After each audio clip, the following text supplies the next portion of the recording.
కథ కవిత కథానిక శ్రోతలకు నమస్సులు. ఈరోజు మనం శ్రీ గండ్రకోట సూర్యనారాయణ శర్మగారు రచించిన జారుడు బండ అనే కథ విందాం. జారుడు బండ కథ ఒక అద్భుతమైన సందేశాత్మక కథ. కథలోని పాత్రలు అత్యంత సహజంగా సజీవంగా మన ఎదురుగ్గా ఉన్నట్టుగా ఉంటాయి. రచయిత్రి రత్నమాల గారు అన్నట్లు, ఒక చిన్న మాట మనసులో వసంతాలు తేగలదు. ఒక ఓదార్పు మునిగిన ఓడను కూడా ఒడ్డుకు తేగలదు. మనిషి యొక్క అసలైన బలం తన ఆత్మ అన్న నిజం తెలిసినా అది వేరొకరు చెబితేగాని గుర్తించకపోవడం దుష్యంతుని శాపంలాంటిది. మరిచిపోయిన మన ఆత్మబలాన్ని గుర్తు చేయడానికి జారుడుబండలాంటి ఎన్నో నేస్తాలు సమాజంలో మన చుట్టూ ఉన్నాయి. అయితే మనసుకు వాటిని చూసే దృష్టి ఉండాలి. మరి మిగిలిన విషయాల కోసం జారుడుబండ కథలోకి ప్రవేశిద్దామా? జారుడుబండ కథ రచన శ్రీ గండ్రకోట సూర్యనారాయణ శర్మగారు. సాయంత్రం వాకింగ్ అలవాటున్న నేను మా ఇంటి దగ్గరున్న పార్కు వైపు వెళ్లాను. అక్కడో పిల్లాడు జారుడుబండ మీద నుంచి కిందికి జారి మళ్లీ వెళ్లి మెట్లెక్కకుండా ఆ జారుడుబండ పైకి ఎదురు ఎక్కుతున్నాడు. కొంత దూరం ఎక్కి పట్టు దొరక్క కిందికి జారి కింద పడుతున్నాడు. మళ్లీ లేచి పైకెక్కుతున్నాడు. వాడలా జారి పడుతుంటే నవ్వుతూ చూస్తున్న వాడి తల్లిదండ్రులను చూస్తుంటే నాకు ఒళ్ళు మండిపోయింది. వెళ్ళి వాళ్ళిద్దరినీ కడిగేయాలనిపించింది. కాని నాకెందుకులే అని ఆగిపోయాను. ఇంటికొచ్చి విశ్రాంతి తీసుకుంటుండగా సుబ్బు వచ్చాడు. వస్తూనే వదినా, నాకు పిచ్చి ఆకలేస్తుంది, అన్నం పెట్టు అన్నాడు వంటింట్లో ఉన్న సుమతితో. వాడి చనువు చూస్తే నా శ్రీమతికి తగని ఒళ్ళు మంట.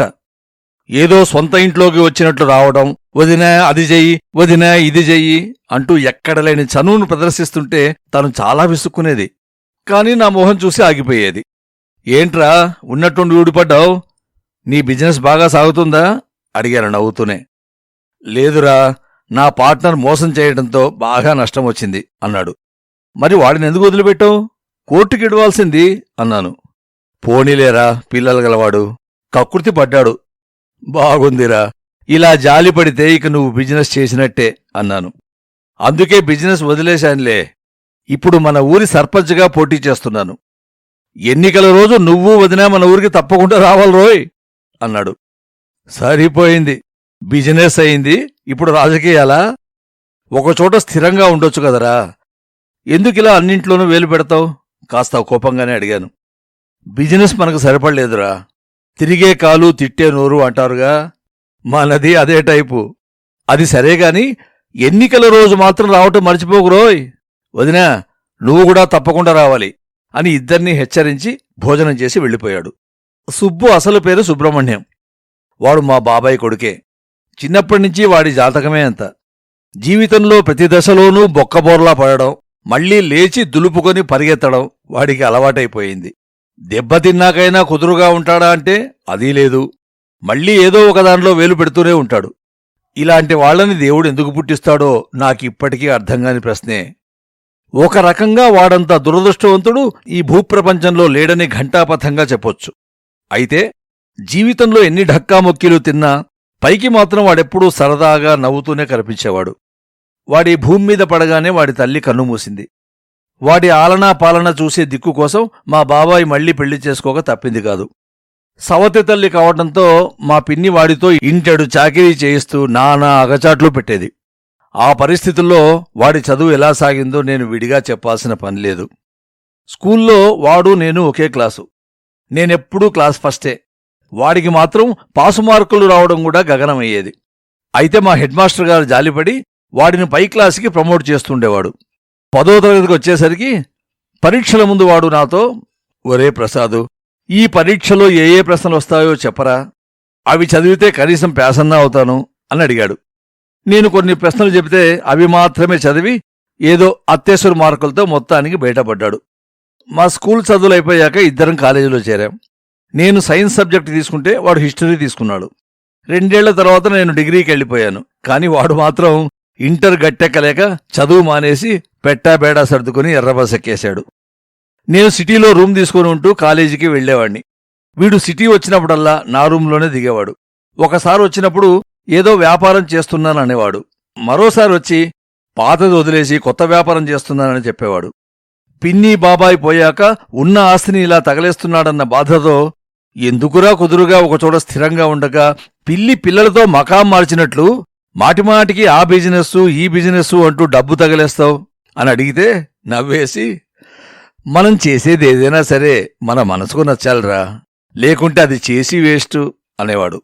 ఇన్నిసార్లు ఓడిపోతుంటే బాధగా లేదారా అంటే తేలిగా నవ్వేసి, ఆ అలవాటైపోయిందిరా అనేవాడు.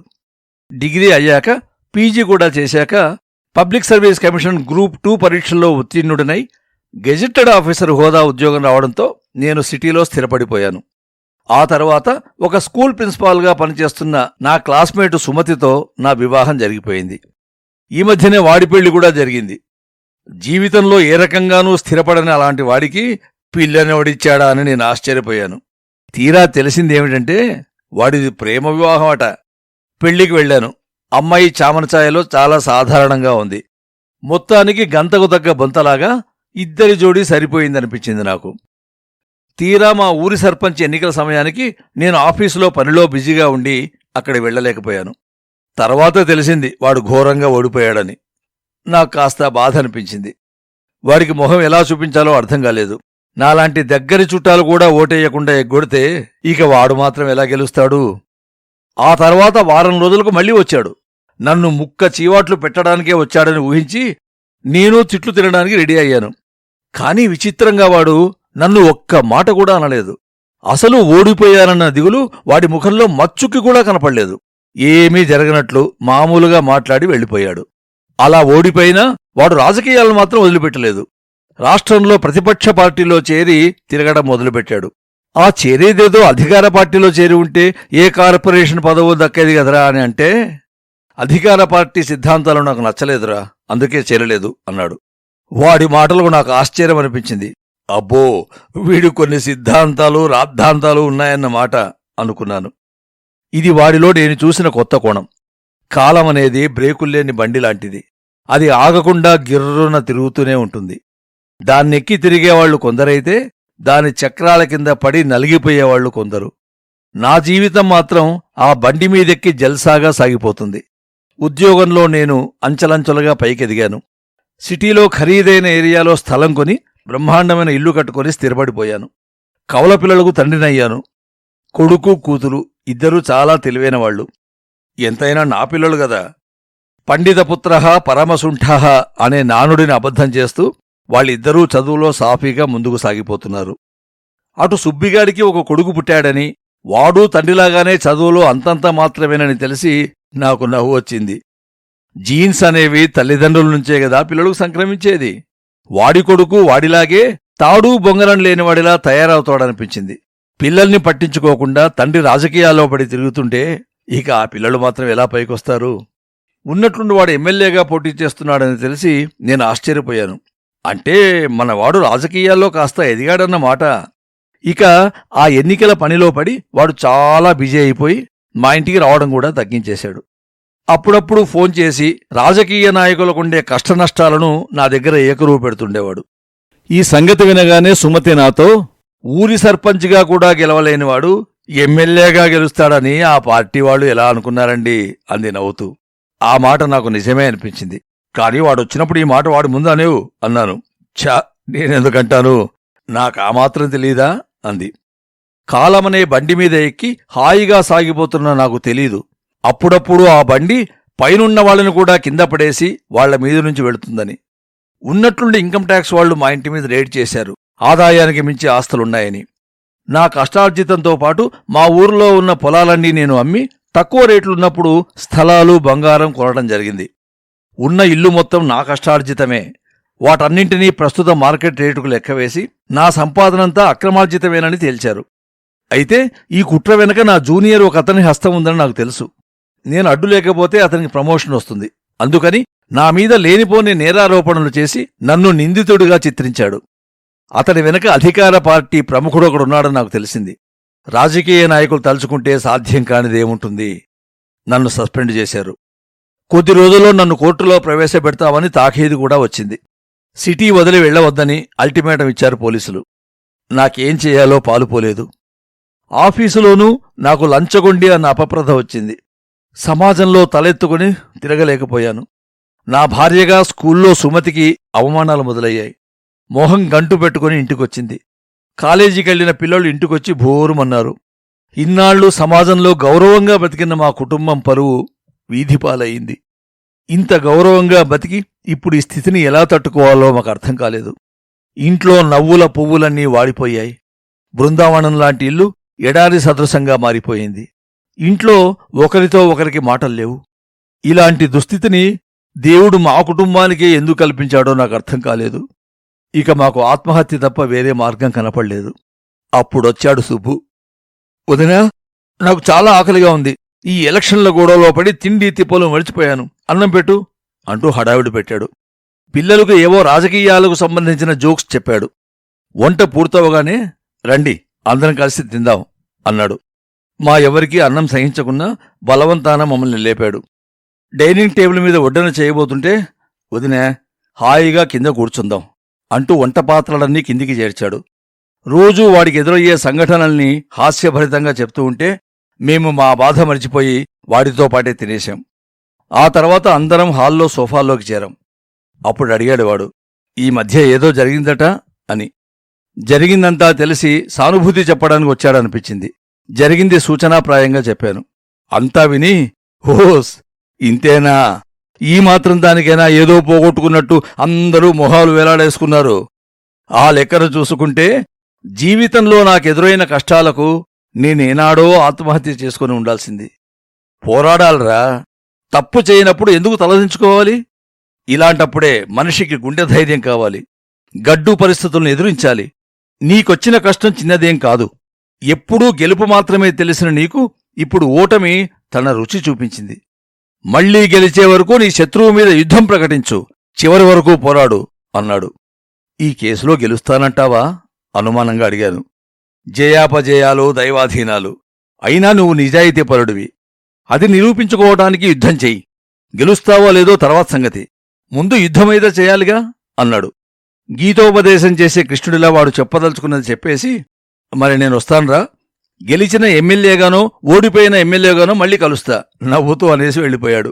ఏమీ చేతగాని వాడని మొదట్నుంచి చిన్నచూపు చూస్తూ వాణ్ణి చూసి నవ్వుకునేవాడిని.